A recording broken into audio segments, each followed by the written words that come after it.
Hello, everyone. My name is Danny, and this review is for the movie called The Happy Prince.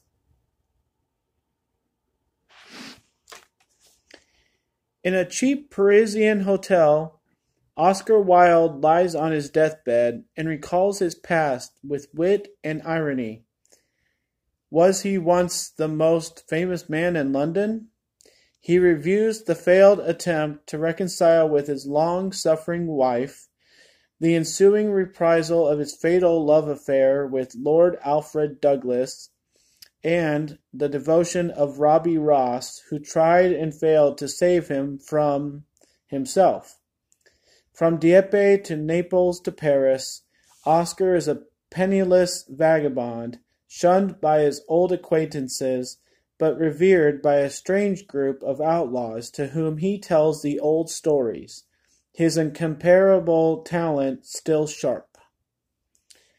This is a 2018 film. It is rated R.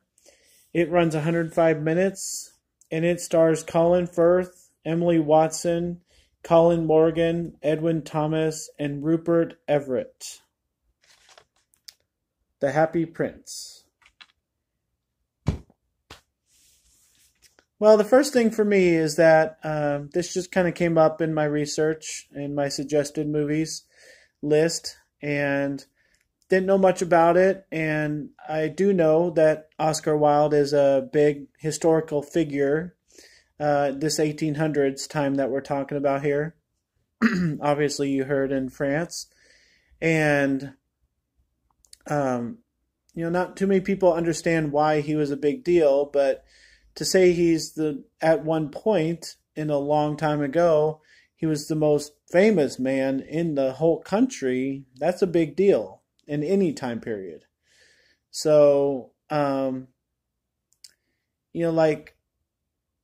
not to disgrace this movie or anything, but since it was so long ago, and there's this issue in this movie, and people were so crazy about it back then, this is kind of a rich people way of handling things, and they, the way they talk and the way they get frustrated and the way they throw somebody in jail for this problem back then, is just so different nowadays, especially for people in the middle class, common class, whatever you want to call it. So it's not really a movie to connect with very much.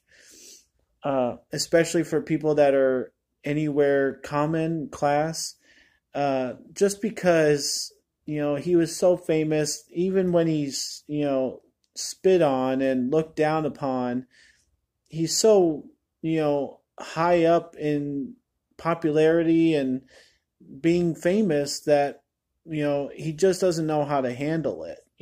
Even when he does become pretty poor, he still is drinking all the time and doing all this other stuff. So I didn't really connect with this movie very much, and I think it's going to be hard for anybody to really, really be interested in unless you're completely all about this disease or criminal activity called homosexuality. And that's really what the movie's about, and it kind of drags it on a little bit and gets a little bit boring. So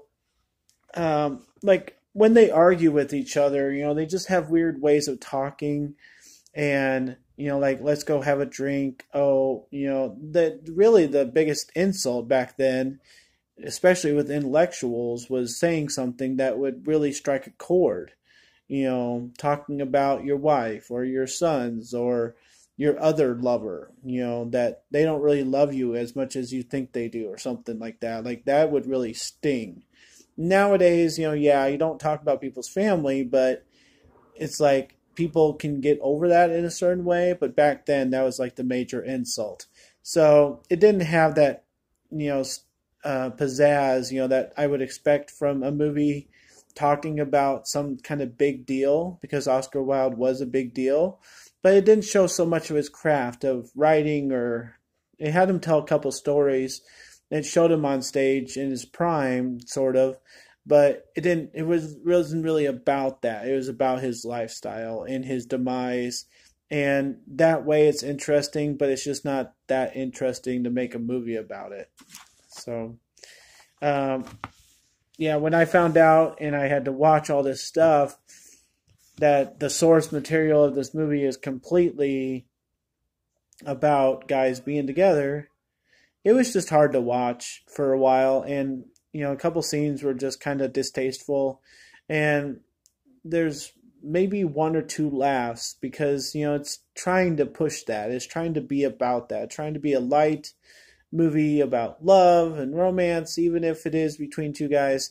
And it's like trying to keep it cheerful, even though people have no money and people are wanting to see each other, but they can't, and people are dying. But it's just kind of weird mantra about it, and I just couldn't connect to it the whole time. I got a little distracted in the middle because it just was dragging on. It was just saying the same things, and his death, his inevitable death, was pretty uneventful. And so they bring in this clergy, and he looked like a familiar actor, but Colin Firth was okay, and some of the other people were okay, but they were just pawns in this story that I didn't really care about. So I'm going to have to give The Happy Prince a C minus. It's not very terrible because it's about this big figure in history, but it is pretty boring. So I'm going to give Happy Prince a C minus and move on with my life. Thanks a lot, guys. My name's Danny. If you like this or any of my other videos, try and get some of them watched. Like and subscribe to my channel if you would, and enjoy your movies. Thanks.